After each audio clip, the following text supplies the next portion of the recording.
राजाराम साळवी साहेबांचे सर कोणाला येणार आहे? आम्ही जरी पोरके झालो असं जरी शब्द जनरल असेल, पण साळवी साहेबांच्या ठिकाणी आज अनेक जेवढे जेवढे कार्य करतात तेवढे राजाराम साळवी म्हणूनच काम करतील. आजचा क्षण म्हणजे अक्षरशः सर्व भूमिपुत्रांसाठी आणि समस्त आगरी समाज आणि बहुजन समाजासाठी अतिशय दुःखद असा क्षण आहे. काही शेकडो किलोमीटरवरून या ठिकाणी आलेलो आहोत. जे आम्ही पूर्वेकडील भागाकडून महाराष्ट्राचं नाशिक जिल्ह्याचं पश्चिम प्रवेशद्वार आहे इगतपुरी तालुका, तिथून साहेबांच्या प्रेमापोटी इथपर्यंत आलेलो आहोत. नाशिक मधून आलो आहे, परंतु जेव्हा जेव्हा मी इथे बंगल्यामध्ये आलो असेल तेव्हा साहेबांचं एकच वाक्य राहायचं, काय रे रवी आला का रे तू? आगरी माणसाकडे पैसा आहे पण तो कसा वापरला पाहिजे आणि समाजाची बांधिलकी कशी जपली पाहिजे असा एकमेव नेता होता तो म्हणजेच आमचं दैवत राजारामजी साळवी साहेब. राजाराम साळवी साहेबांच्या अंत्यदर्शनासाठी आता एक एक करून सगळेच कार्यकर्ते महाराष्ट्राच्या कानाकोपऱ्यातून येत आहेत. अचानकपणे आपला नेता आपल्याला सोडून गेलेला आहे, ही पोकळी कधीही न भरून काढणारी आहे. जाणून घेऊया कार्यकर्त्यांचा, त्यांच्या पदाधिकाऱ्यांचा आणि राजाराम साळवी यांचं नेमकं नातं काय होतं, कशा प्रकारे ते त्यांच्या कार्यकर्त्यांना, त्यांच्या पदाधिकाऱ्यांना वागवायचे ते देखील आपण जाणून घेऊया. सर, अनेक वर्ष तुम्ही देखील या आगरी सेनेत काम केलेलं आहे, आज कधी नव्हे ते घडलेलं आहे. काय भावना आहेत तुमच्या आता? भावना अतिशय दुःखदायक आहेत. आजची परिस्थिती अशी की 8 दिवसापूर्वी साहेब आमच्या बरोबर आगरी सेनेच्या कार्यक्रमाला सफाळा येथे पालघर जिल्ह्यामध्ये होते आणि नेमकं त्याच 8 दिवसांनी शनिवारी साहेब जातात निघून. म्हणजे साहेब काय आधार वगैरे नव्हता, म्हणजे चालते फिरते खेळते अशा परिस्थितीत साहेब गेले आणि अचानक धक्का देऊन गेले. आज आगरी समाज, कोळी समाज असेल व बहुजन समाज असेल, मी तर बोलेल आगरी समाजाचा राजा होता आणि बहुजनांचा राम आज समाजाला पोरका करून गेलेला आहे. आजची परिस्थिती अशी आहे की राजकीय क्षेत्रामध्ये जेवढ्या एखाद्या महत्वाच्या माणसाला महत्व नाही तेवढ्या समाजामध्ये, आगरी समाजामध्ये, कोळी समाजामध्ये राजाराम साळवी साहेबांनी गेली 40 वर्ष समाजाच्या जळणघळणचे आतापर्यंत सगळे आयुष्य त्यांनी त्यांच्याकडे घालवलं आहे. आज जर समाजाकरता साहेबांनी जर काम नसतं केलं तर साहेब आज महाराष्ट्रामध्ये 1 नंबरचे बिल्डर असते, पण समाजाच्या हिताकरता, समाजावर होणाऱ्या अन्यायाकरता साहेबांनी अख्खं आयुष्य घालवलं. माझा साहेब ग्रामपंचायतचा सदस्य पण नव्हता, पण आज महाराष्ट्रामध्ये त्या माणसाचं नाव आहे. आज समाजामध्ये त्यांच्याप्रमाणे माणूस कोणी झाला नाही आणि होणार नाही. बरे महाराष्ट्राचा मुख्यमंत्री हो किंवा केंद्रीय मंत्री हो, पण राजाराम साळवीजी सर कुठल्याही नेत्याला येणार नाही. त्याच्यामुळे संपूर्ण समाज हा दुःख सागरात बुडालेला आहे. राजाराम साळवी साहेबांचे सर कोणाला येणार आहे? आम्ही जरी पोरके झालो असं जरी शब्द जनरल असेल, पण साळवी साहेबांच्या ठिकाणी आज अनेक जेवढे जेवढे कार्य करतात तेवढे राजाराम साळवी म्हणूनच काम करतील, वैयक्तिक कोणी काम करणार नाही. म्हणून हीच साहेबांना आमची श्रद्धांजली आहे. आजचा क्षण म्हणजे अक्षरशः सर्व भूमिपुत्रांसाठी आणि समस्त आगरी समाज आणि बहुजन समाजासाठी अतिशय दुःखद असा क्षण आहे.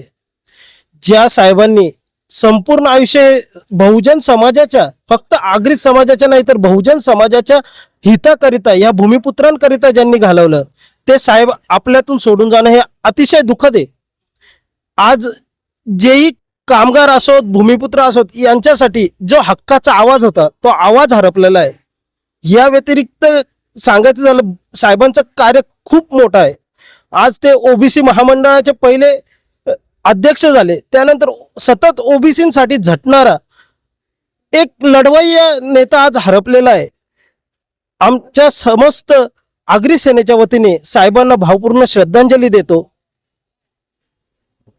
पहिले ओबीसी महामंडळाचे अध्यक्ष ते राज्यमंत्रीचा दर्जा त्यांना प्राप्त झाला.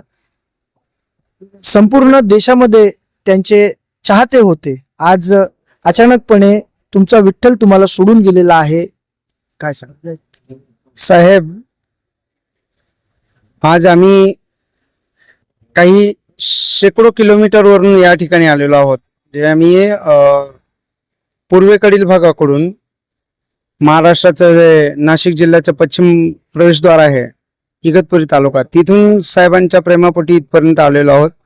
हे प्रेम साहेबांनी तिथपर्यंत दिलं. आणि तुम्ही सांगितलं की ओबीसी महामंडळाचे साहेब अध्यक्ष झाले.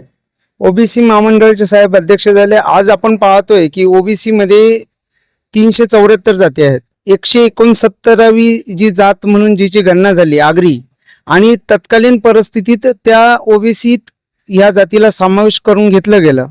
तेव्हापासून आज तागायत जेवढ्या लोकांना त्याचा लाभ झालाय तो फक्त साहेबांमुळे झाला.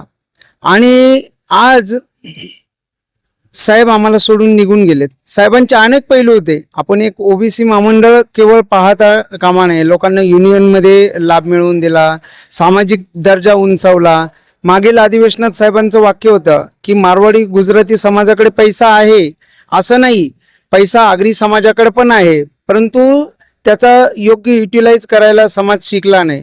परंतु तत्कालीन परिस्थितीत आज आपण ज्या ठिकाणी उभे आहे हे मनीषा नगर कळवा ज्यांनी स्थापन केलं, ते बिल्डर लॉबीतील त्यांचं कार्य हे त्या घटनेची साक्ष आहे. साहेब अनेक पैलू साहेबांचे होते. आज एक एक पैलू जरी आठवला, आपण जसं म्हणतो सकल गुणमंडित अखंड लक्ष्मी अलंकृत छत्रपतींच्या बाबतीत जे ब्रिदावली आहे, त्या छत्रपती शिवराय जर कोणी जगले असतील तर माननीय राजाराम साळवी जगले. कारण ते रयतेचे राजे होते, जनतेचे राजे होते. अनेक लोक खुर्चीसाठी फक्त तख्तासाठी स्वतःचं लवाजमा घेऊन फिरतात, मात्र पदर खर्चाची मोड करून जर रयतेसाठी कोणी आपलं आयुष्य वेचलं असेल ते माननीय राजाराम साळवी साहेबांनी. जास्त काही बोलायची आज मनस्थिती नाहीये. साहेबांबद्दल जेवढं बोललं, जेवढं लिखाण केलं तेवढं कमी आहे. मात्र आजची श्रद्धांजली एवढीच आहे की तव शौर्याचा एक अंश मजदे, तुम्ही जे काही कार्य समाजासाठी केलं ते प्रत्येक घटकात प्रत्येक कार्यकर्त्यांनी त्याचा एक एक अंश आपल्या पदरी घ्यावा, हीच साहेबांना श्रद्धांजली राहील. आणि त्यांच्या मूल तत्वांवर आपण जगलं पाहिजे आणि आपण समाजाकरता आपलं वेळ दिला पाहिजे. ही आजची आपण या ठिकाणी श्रद्धांजली वाहू. थांबू. जय हिंद, जय महाराष्ट्र. अतिशय दुःखद अंतकरणात सगळ्या कार्यकर्त्यांचे हृदय भरून गेलेले आहेत. खरं तर आजचा हा जो दिवस आहे हा आगरी सेनेसाठी काळा दिवस आहे. खरं पाहता साहेब एक असा आगरी समाजासाठी दैवत होता. आता माझ्याविषयी जर बोलायचं झालं तर मी नाशिकमधून आलो आहे, परंतु जेव्हा जेव्हा मी इथे बंगल्यामध्ये आलो असेल तेव्हा साहेबांचं एकच वाक्य राहायचं, काय रे रवी आला का रे, तू कसा आहेस, जेवण केलं का. म्हणजे त्यांची जी ही कार्यकर्त्यांना एकत्रित करण्याची जी त्यांची शैली होती ती खूप वाखाणण्याजोगी होती. मी एवढंच सांगेल की साहेबांसारखा आगरी समाजाला पुन्हा नेता होणं नाही. कारण त्यांचे जे कार्य आहे ते कोणत्या पदासाठी नव्हते. त्यांनी त्यांचं जीवन अहोरात्र हे समाजासाठी झटलं, समाजासाठी दिलं. आणि म्हणून जास्त काही बोलण्याचं आज हा दिवस नाही. मी सर्व नाशिकवासियांतर्फे तसेच इगतपुरी घोटी आगरी सर्व समाजातर्फे भावपूर्ण श्रद्धांजली वाहील आणि साहेबांना परमेश्वर चिरशांती देव एवढीच इच्छा प्रकट करेल आणि थांबेल. जय श्रीराम.